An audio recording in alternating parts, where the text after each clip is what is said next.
हम लोग जगन्नाथ रथ यात्रा का प्रसंग सुन रहे हैं। पहले कथा श्रवण किया, किस प्रकार से ये श्री विग्रह प्रकट हुए, सत्ययुग से कैसे सेवा चल रही है मंदिर में। राजा इंद्रद्युम्न और मुंडिचा रानी की कथा को हमने श्रवण किया। उसके बाद इन विग्रहों का इस रूप में प्रकट होने का निजी कारण क्या था भगवान का, वो कथा भी शुरू हुई थी कल, जिसमें हमने श्रवण किया कृष्ण लीला के विषय में कि कैसे कृष्ण जो है ब्रज में जन्म हुआ, यशोदा मैया के गर्भ से बहुत सारी वहां पर लीलाएं हुई हैं। और बाद में कृष्ण फिर संक्षेप में पूरी कृष्ण लीला, उसके बाद मथुरा गए, कंस का वध किया, वहां देवकी वसुदेव जी को सुख देने के उद्देश्य से वहीं मथुरा में ही रहने लगे। जरासंध ने बार बार मथुरा पर आक्रमण किया। एक ही रात में कृष्ण ने द्वारका बसा दी और मथुरा वासियों को रात ही रात में द्वारका ले गए। वहां 16,108 राजकुमारियों के साथ कृष्ण का विवाह हुआ। प्रत्येक रानी से 10-10 पुत्र और एक कन्या हुई। वहां भी कुछ असुरों का वध हुआ है, द्वारका लीला में भी। इस प्रकार से भगवान की ये 125 वर्ष की लीला संक्षेप में हमने श्रवण की। उसके बाद क्या कथा है, इसके पीछे क्या रहस्य, उसको जानने के लिए श्री सनातन गोस्वामी पाद जी के ग्रंथ श्री बृहद भागवतामृतम का आश्रय लेना पड़ेगा। उस ग्रंथ में श्री सनातन गोस्वामी पाद जी वर्णन करते हैं कि एक बार नारद जी भगवान कृष्ण के सर्वोत्तम भक्त कौन है, इसको जानने के लिए अनेक स्थानों पर भ्रमण कर रहे थे। इस क्रम में नारद जी द्वारका गए। पहले वो इंद्र के पास गए थे, इंद्र ने उनको ब्रह्मा जी के पास भेजा था, ब्रह्मा जी उनको शिव जी के पास भेजा था, कहा था शिव जी का ज्ञान अखंड है, शिव जी जैसा भगवान का कोई भक्त नहीं हो सकता, वही उनके प्रेम के पात्र हैं, कृपा के पात्र हैं। तो शिव जी के पास गए तो शिव जी ने अपनी कथा सुनानी शुरू कर दी। नहीं, मुझे तो उन्होंने शंकराचार्य बना करके पृथ्वी पर भेज दिया, जाकर के कहो कि वेदों का अर्थ कल्पित कर दो। मुझसे वो इतना प्रेम नहीं करते, मुझसे तो वो सृष्टि संबंधी कार्य कराते हैं। उनकी अपनी निज लीलाओं में तो जो है प्रहलाद जी आदि भक्तों का नाम लेने लगे शिव जी, तो प्रहलाद जी के पास चले गए, बोले प्रहलाद जी श्रेष्ठ हैं।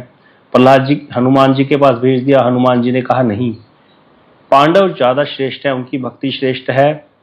तो हनुमान जी से भेंट करने के बाद नारद जी पांडवों के पास पहुंचे हैं। पांडवों ने इंद्रप्रस्थ में कहा कि कृष्ण उनके प्रिय हैं, हम कृष्ण को प्रेम करते हैं, कृष्ण भी हमको करते हैं, लेकिन कृष्ण हमको उतना प्रेम नहीं करते जितना द्वारका वासियों को करते हैं। कृष्ण यहाँ आते हैं, इंद्रप्रस्थ में रहते हैं, लेकिन कुछ दिन रहने के बाद द्वारा वापस चले जाते हैं द्वारका। द्वारका में कृष्ण के सब निजजन हैं, कोई उनके माता हैं, कोई पिता हैं, कोई भाई हैं, कोई पुत्र हैं, कोई सगे संबंधी हैं, उनकी इतनी रानियां हैं। तो पांडवों की बात सुनकर के नारद जी द्वारका पहुंच गए। द्वारका जाकर उन्होंने पहले रुक्मिणी जी के महल में प्रवेश किया। वहां उन्होंने सारी रानियां वहां उपस्थित थी, उन सबकी बड़ी जो है नारद जी ने संबोधित करके उनकी महिमा का गान करना शुरू कर दिया। अरे आप बड़ी सौभाग्यशाली हो, क्योंकि आपको साक्षात कृष्ण की सेवा का सुयोग प्राप्त है और आप कृष्ण की सर्वाधिक प्रियाएं हो, समस्त जगत में सबसे अधिक वंदनीय हो, मैं आपको प्रणाम करता हूं। तब सारी रानियां जो है सत्याभामा, रुक्मिणी इत्यादि दुखी हो गई और बोली आप हमारा उपहास क्यों कर रहे हैं, आप हमारा व्यर्थ ही गुणगान कर रहे हैं। नारद जी को कहती हैं क्योंकि विवाह के 50 वर्ष पश्चात भी हम कृष्ण को कभी प्रसन्न नहीं कर सकी हैं। हम अत्यंत रूपवती हैं, समस्त कलाओं में पारंगत हैं होने पर भी, रुक्मिणी तो साक्षात लक्ष्मी ही है, होने पर भी हम उनको संतुष्ट नहीं कर पाई हैं। रुक्मिणी देवी बोलती हैं कृष्ण सदैव ही गोपियों को स्मरण करते हैं, जब वो मेरे कक्ष में मेरी शैया पर सोते हैं तो निरंतर रोते रहते हैं। कभी कभी स्वप्न में रोते हुए मेरे आंचल को पकड़कर कहते हैं हे राधिके तुम कहाँ हो, मैं तुम्हारे बिना जीवन धारण नहीं कर सकता, हे ललिते तुम कहाँ हो।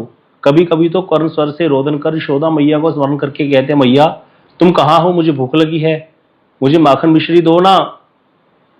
कभी सखाओं को पुकारते हैं हे श्रीदाम सुबल मधुमंगल तुम कहाँ हो, मैं तुम सबके बिना प्राण धारण नहीं कर सकता। अब गाय चराने का समय हो गया है और सुबल पता नहीं कहां चला गया, जल्दी अपनी गैया को लेके आओ, भैया चलो गाय चराने जाना है, इतनी देरी क्यों करते हो। ऐसी ऐसी बात बोलने लग जाते हैं। कभी कभी गायों का स्मरण करके बुलाने लग जाते हैं हे श्यामली धावली कालिंदी गंगे पिशांगी सब कहाँ हो। रात भर इसी प्रकार विलाप करते रहते हैं और उनके अश्रुओं से सारी शैया भीग जाती है। ये कृष्ण की दशा है द्वारका में।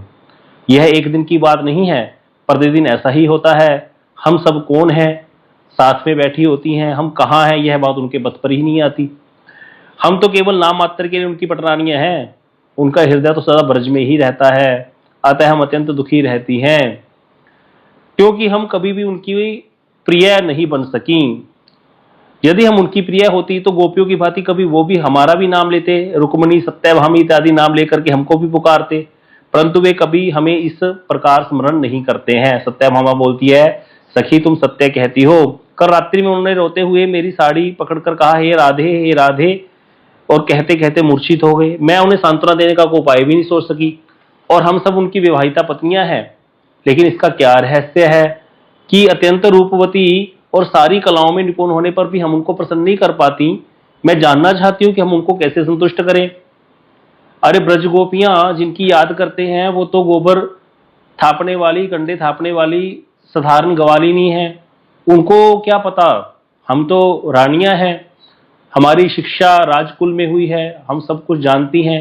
उन ग्वारिन गोपियों को क्या पता, फूलों का श्रृंगार करने वाली, हम सोने के आभूषण पहनती हैं। ऐसा उनमें क्या था जो कृष्ण आज भी उनका स्मरण करते हैं। कभी भी यहाँ आने पर भी, द्वारका में रहने पर भी कृष्ण ब्रज को भूल ही नहीं पाए। ऐसा ब्रजवासियों का प्रेम कैसा था, ऐसा कौन सा प्रेम था उनका, ये कौन सी प्रेम की परिपाटी है। तभी उसी समय जब ये आपस में चर्चा हो रही थी तो बलदेव प्रभु जी की माता आ गई। उनका नाम क्या था, कोई बता सकता है? बलदेव प्रभु जी की मैया का नाम? हाँ, तो वहां पे रोहिणी देवी आई। रोहिणी देवी जो है ये किसकी पत्नी है? वसुदेव जी की पत्नी है।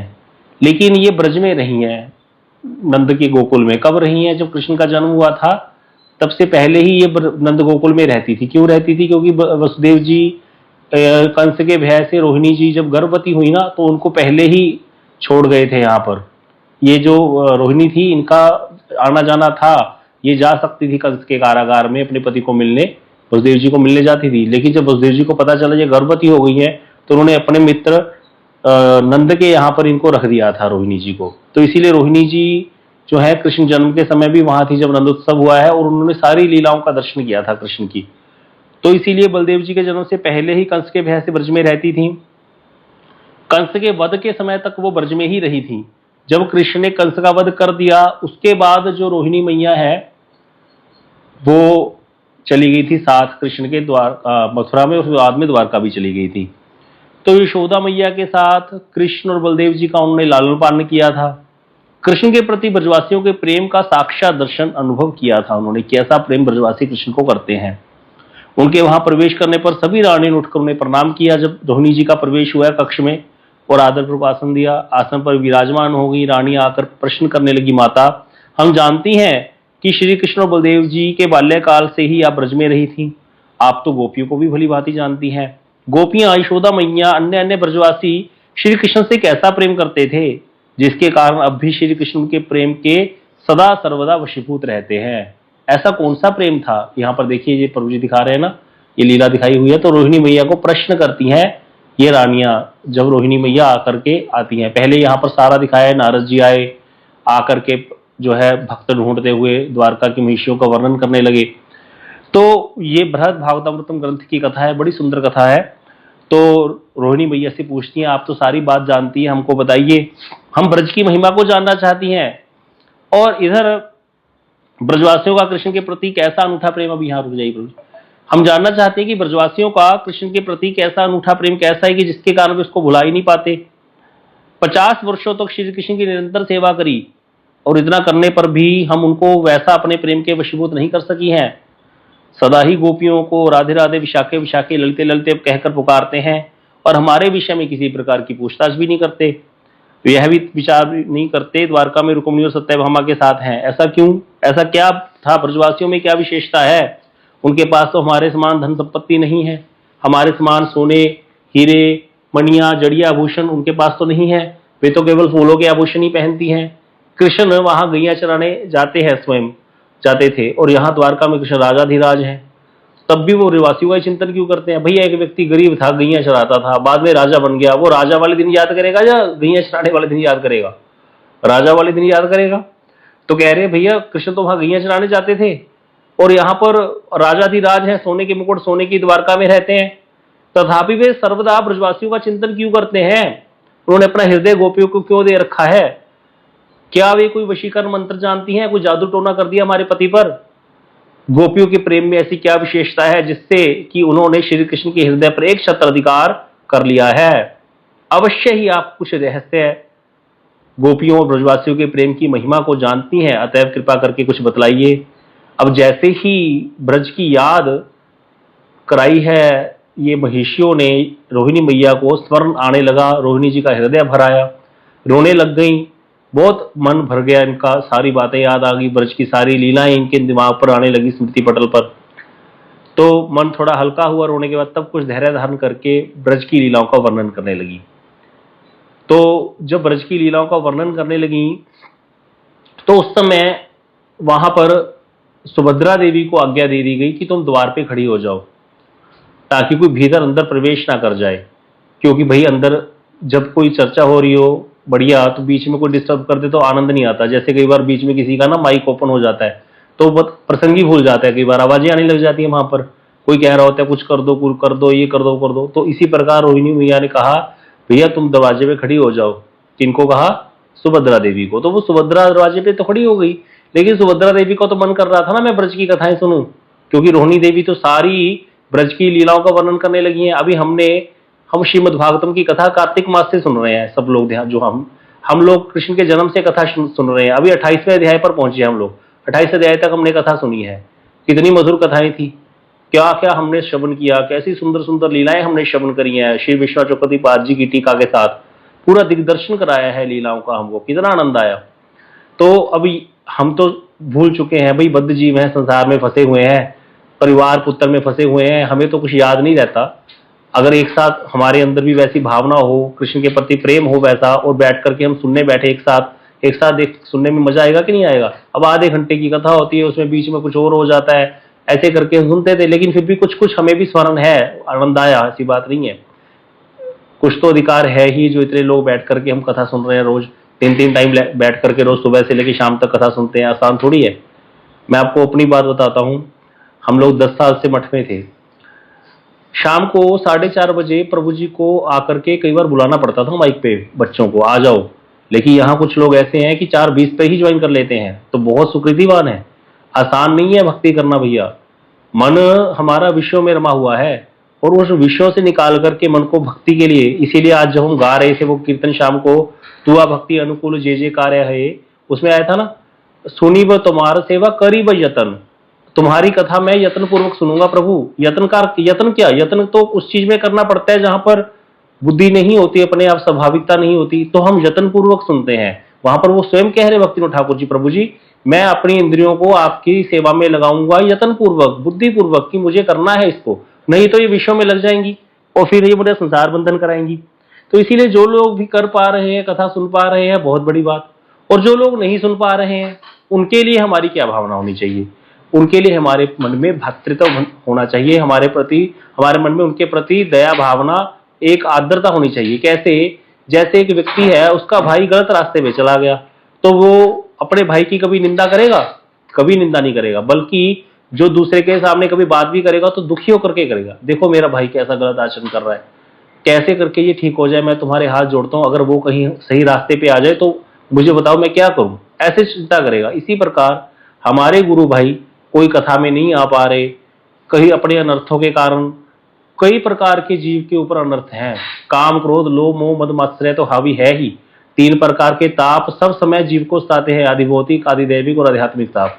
उसमें आध्यात्मिक क्लेश तो इतने ज्यादा बढ़ गए हैं, जैसे कलयुग बढ़ रहा है कि कोई कुछ नहीं कह रहा, मन वैसे ही परेशान है, और शाम समय फ्री है, शाम को बैठे भी हैं, लेकिन ज्वाइन करने का मन नहीं करता। तो ऐसे व्यक्तियों की हेल्प करना हमारा कर्तव्य है, उनको प्रेम से बात करना, उनको साथ में लेकर के चलना, तो इससे क्या होता है, उनका भी कल्याण हो जाएगा।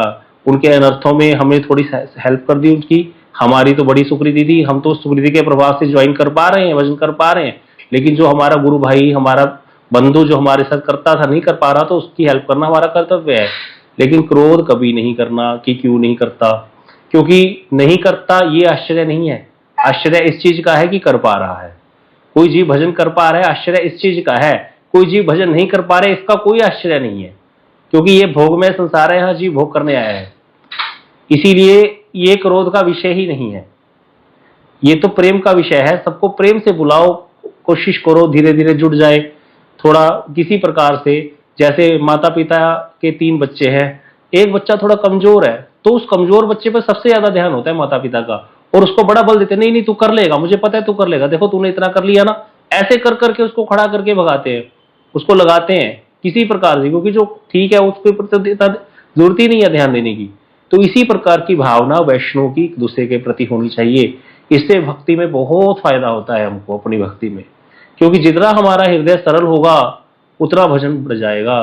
कहो भक्ति पथ कवन प्रयासा, जोग न जप तप मख उपवासा, सरल स्वभाव न मन कुटिलाई, जथा लाभ संतोष सदाई। गोस्वामी जी लिख दिए, भैया सरल स्वभाव हो, मन में कुटिलता ना हो, कैसे करके हम बढ़ जाएं आगे, आपस में मिलजुल करके भजन कर रहे, बस यही भावना होनी चाहिए। राधा कृष्ण बोलो, संगे चलो, यही मात्र भिक्षा चाहिए। बस ये भावना से हम करेंगे, सारा कुछ हम कर पा रहे हैं, बहुत बड़ी बात, बहुत आश्चर्य है, और दूसरा भी कर पाए हमारे साथ किसी तरीके से, बस ये हमारी भावना जरूर होनी चाहिए। इसीलिए जरूर आपसे प्रार्थना है, अपने साथ वालों का जरूर ख्याल रखा करो, जो भी जिन जिनके संपर्क में, सबको कथा में जोड़ो, ताकि हम लोग भजन करें, आगे बढ़े, कथाओं को स्मरण करें, लीलाओं का गान करें, कृष्ण कीर्तन करें। ऐसे करते करते जीवन निकल जाए। बस मेरे गुरुदेव बोलते थे, श्रील भक्ति विज्ञान भारती गोसाई महाराज जी, हम कब 90 साल के हो गए, हमें ये नहीं पता चला। सोचो, बोले हमें ये पता नहीं चला हम 90 साल के कब हो गए। और आपको सच बता रहा हूं, हमारी तो ये कथा हमने इस जनवरी के महीने में, इस साल में 2 जनवरी को शुरू करी थी, और पता ही नहीं चला कब जुलाई आ गया।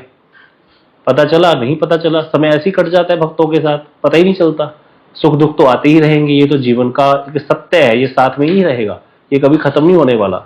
लेकिन इसमें जो व्यक्ति अपना समय को यूटिलाइज कर ले सही तरीके से, वो बुद्धिमान है, वो सबसे बड़ा बुद्धिमान है, जिसने समय को एनकैश कर लिया। ये एनकैशमेंट है समय की, अगर भगवान के भजन में लगा दिया समय।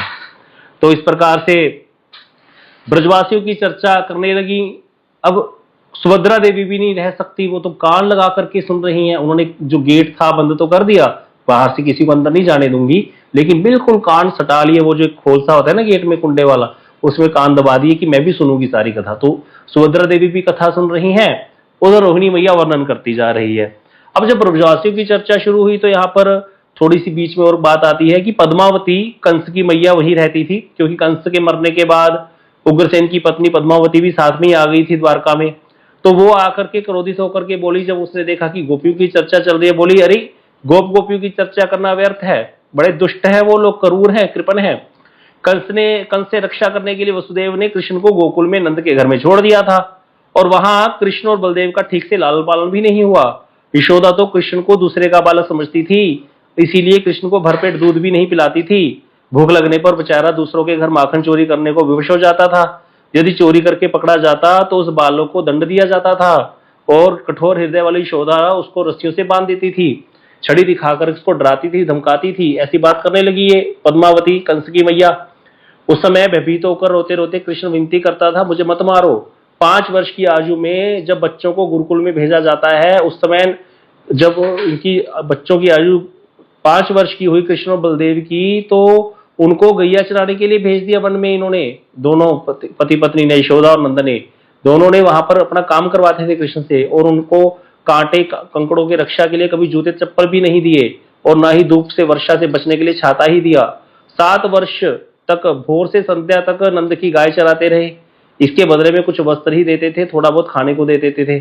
मेरा विचार है, कहती, गर्गाचार्य को बुला के भली भांति गणना करवानी चाहिए कि कृष्ण और बलदेव को गाय चराने के लिए कितना वेतन मिलना चाहिए था। वास्तव में नंद ने उस पर कितना धन व्यय किया? यदि नंद ने उन पर अधिक धन व्यय किया है तो मेरे उदार हृदय वाले पति उग्रसेन ब्याज सहित उसके दुगना उसको धन दे देंगे, और यदि हमारा नंद से कुछ लेना बाकी रहता तो हम दया करके उसको छोड़ देंगे, कह देंगे कि हमें कुछ नहीं चाहिए। तो पद्मावती की बातें सुनकर के रोहिणी देवी जो है बड़ी क्रोधित हो गई, बोली, अरे तू क्या बताएगी ब्रजवासियों की क्या महिमा है? मैं जानती हूं तुम कैसी पतिव्रता स्त्री हो, तो तुम कभी भी ब्रजवासियों के प्रेम की महिमा का अनुमान नहीं लगा सकती। यह सुनकर के पद्मावती अजीब सा मुंह बना करके वहां से चलेगी, क्योंकि जैसे उसको बोला ना कि मैं जानती हूं तुम कहां की सती हो, तो ये उसके चरित्र पर दाग था। क्योंकि पद्मावती उग्रसेन की पत्नी तो थी, लेकिन कंस उग्रसेन का पुत्र वहां पर नहीं था, क्योंकि एक समय युवावस्था में जब पद्मावती अपनी सखियों के साथ यमुना तट पर खेल रही थी तो एक दुर्मिल नाम का दैत्य आकाश से विचरण कर रहा था। उसने स्त्रियों को देखा तो वो नीचे बगीचे में आ गया और उसने पद्मावती का संग किया, जिसके फलस्वरूप कंस का जन्म हुआ था।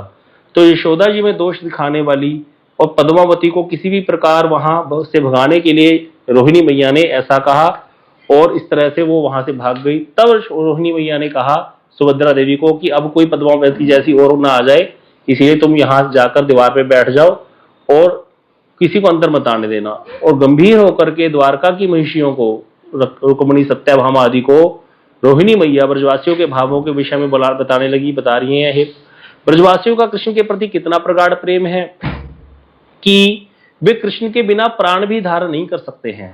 कृष्ण से एक क्षण का वियोग भी उन्हें एक युग के समान प्रतीत होता है। गोपी ने गाया ना, असति यद हवान अहनि काननम त्रुटि युगायते त्वाम अपश्यताम। हे कृष्ण, जब तुम वन में चले जाते हो गैया चराने, तुम्हें देखे बगैर एक त्रुटि भी युग के समान व्यतीत होती है।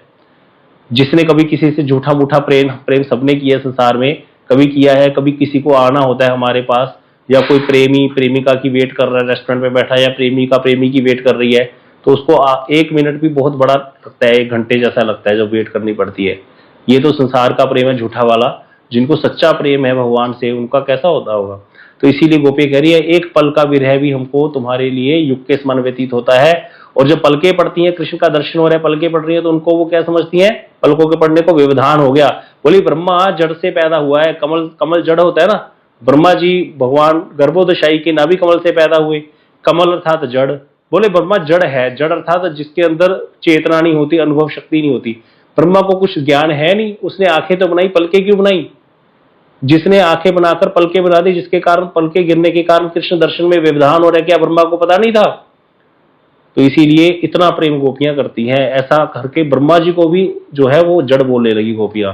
तो कहती एक पल का विरह भी कृष्ण के लिए उनको एक युग के समान प्रतीत होता है। जब पूतना 6 दिन के कृष्ण को लेकर के आकाश में उड़ गई। अब यहाँ पर हम लोग बहुत संक्षेप में सुन रहे हैं, ये कथा बहुत विस्तार से, जैसे हम पूरी, जैसे अभी तक हमने 28 अध्याय की कथा सुनी कृष्ण के जन्म से लेकर के भागवत जी के अनुसार, तो वो पूरी कथा हम वर्णन करें तो कितना समय लग जाएगा। तो हम लोग संक्षेप में ही कथा सुनेंगे, क्योंकि आप लोगों ने सारी कथा सुनी रखी है। थोड़ा सा बस याद करिए वो कथाएं कैसे कैसे हुई थी। पहले 6 दिन के कृष्ण थे तो पूतना आई थी सबसे पहले। तो जब पूतना 6 दिन के कृष्ण को लेकर आकाश में उड़ गई तो यशोदा के मानो प्राण ही कृष्ण के संग चले गए थे, मूर्छित हो गई थी। पुनः कृष्ण के स्पर्श से ही उनकी मूर्छा दूर हुई थी। प्रोढ़ा गोपियों तो कृष्ण को अपने पुत्रों से भी अधिक प्रेम करती थी। गोपियों की बात कहती क्या कहूं, ब्रज की गाय भी कृष्ण को देखे बिना बछड़ों को दूध नहीं पिलाती थी। ब्रज के वृक्ष, लता, कीट पतंग, पशु पक्षी, यहां तक कि नदी सरोवर पर्वत भी कृष्ण से प्रेम करते हैं। ऐसा है ब्रजभूमि। कृष्ण गोपियों के घर में माखन चुराने के बहाने उनका हृदय चोरी करने जाते थे। गोपियां मीठा माखन निकाल करके तो कंठापूर्वक जानबूझ करके छीके में टांग देती थी माखन, और किसी तरीके से कृष्ण को संदेश भी पहुंचा देती थी, और फिर छुप छुप करके देखती थी किस प्रकार से लाला माखन चुराने आता है। ऐसे प्रतीक्षा करती थी कब उनके घर चोरी करने जाएगा। फिर उल्हाना देने के चल से फिर यशोदा के घर में जाती थी कृष्ण का दर्शन करने के लिए। कृष्ण दर्शन लालसा, ये कृष्ण दर्शन लालसा शब्द पूरी भागवत में, शिव भागवतम में दर्शन स्कंद में आया 3 बार बस, और कहीं शब्द नहीं आया ये कृष्ण दर्शन लालसा, क्योंकि ये शब्द गोपियों के लिए प्रयुक्त है, ब्रजवासियों के लिए प्रयुक्त हुआ है शब्द ये। तो ये लालसा होती थी उनको कृष्ण दर्शन की। तो इसीलिए पहले तो अपने घर में भी दर्शन करती, सारी लीलाओं को देखती, फिर बाद में यशोदा जी को उल्हाना देने के बहाने चली जाती कृष्ण के घर में, और वहां जाकर कृष्ण दर्शन करती, और यशोदा को कृष्ण के द्वारा की गई माखन चोरी की मधुर लीलाएं सुनाती, जिसे यशोदा मैया को भी आनंद होता था। एक दिन कृष्ण ने अपने ही घर में माखन चोरी की और यशोदा ने पकड़ लिया। यशोदा ने पूछा, कर लिया तूने माखन खाया है? तब कृष्ण ने अनायास ही कह दिया, मैया मैंने माखन नहीं खायो। यह सुनकर यशोदा बोली, तेरे मुख पर माखन कैसे लगा है? कृष्ण ने कहा, यह तो मेरे सखाओं ने बलपूर्वक मेरे मुख पर लगा दिया है। मैं तो प्रातः से लेकर संध्या तक गैया चराने जाता हूं। ये सूरदास जी का पद है ना, भोर भई गैयन के पीछे मधुवन मोही पठायो, सांझ ही पही घर लौट्यो, मैंने माखन कब खाया? ये तो बरबस मेरे सखाओं ने मेरे मुख पे लगा दिया है। मैं तो प्रातः से संध्या तक गैया चराने जाता हूं, मेरे पास समय ही कहाँ है? 3 पहर बंसी वट भटक्यो, सांझ पयो घर आयो। भैया मोरी मैं नहीं माखन खायो, मेरे पास समय ही कहाँ है माखन चुराने के लिए। और आप मुझको चोर इसीलिए कह रही हो हाँ, कहते आप मुझको चोर इसीलिए कह रही हो क्योंकि मैं आपका पुत्र नहीं हूं। लास्ट में बोला था ना, सूरदास जी का पद है कि तुम जान पराये जायो, कि तुम मुझे पराया जान करके डांट रही है। जैसे ही ऐसे बोला ना, यशोदा मैया ने नारायण की सुगंध खाई थी। मैं जननी तू पूत, मैं नारायण की सुगंध खाती हूँ लाला, मैं जननी हूं तेरी और तू मेरा पुत्र है। तो गुरुदेव प्रश्न करते थे, भाई सूरदास जी का पद है और यशोदा मैया नारायण अर्थात अपने इष्ट देवता की सुगंध खा रही है कि मैं नारायण की सुगंध खाकर कहती हूँ लाला तूने ये बात कैसे बोल दी, मैं जननी तू पूत, मैं जननी हूं तू ही मेरा पुत्र है। तो कृष्ण कहते नहीं, मैं तेरा पुत्र नहीं हूं, मैं कहीं और चला जाऊंगा। तब फिर यशोदा मैया ने कहा नहीं नहीं लाला, मुझे पता है तूने माखन नहीं खाया, मैं तो ऐसी बोल रही थी। तब कृष्ण फिर बाद में गुरुदेव बोलते थे, हंसने लग जाते थे। कृष्ण कहते थे भैया मोरी मैंने ही माखन खायो। पहले तो बोलते मैं नहीं माखन खायो, फिर मैंने कहा वो नहीं ना से इधर कर दिया, मैंने कर दिया इधर, फिर हाँ मैंने ही माखन खायो। कहते मैंने ही खाया था भैया, मैं तो मजाक कर रहा था। तो अब क्या करूं लाला, कृष्ण तो कृष्ण है, लीला कर रहे हैं, ब्रज में रस का स्वादन कर रहे हैं। सुनते ही यशोदा मैया का हृदय विदीर्ण हो गया। जब कहा कि मैं तेरा पुत्र नहीं हूं, फूट फूट कर रोने लगी, छाती से चिपका लिया, अश्रुओं से कृष्ण को भिगो दिया, स्तनों से दूध झरने लगा। रोते रोते कहने लगी यशोदा तेने माखन ही खायो लाला। कृष्ण ने यशोदा के आंसू पोंछे, मुस्कुराते कहे मैया मैंने ही माखन खाया है, तू सच्ची कह रही थी पहले, अब तू झूठ क्यों बोल रही है, मैंने ही तो खाया माखन। रोहिणी ऐसे करके कृष्ण की लीलाओं का वर्णन कर रही थी। उसी समय कृष्ण अपनी सुधर्मा सभा में बैठे थे।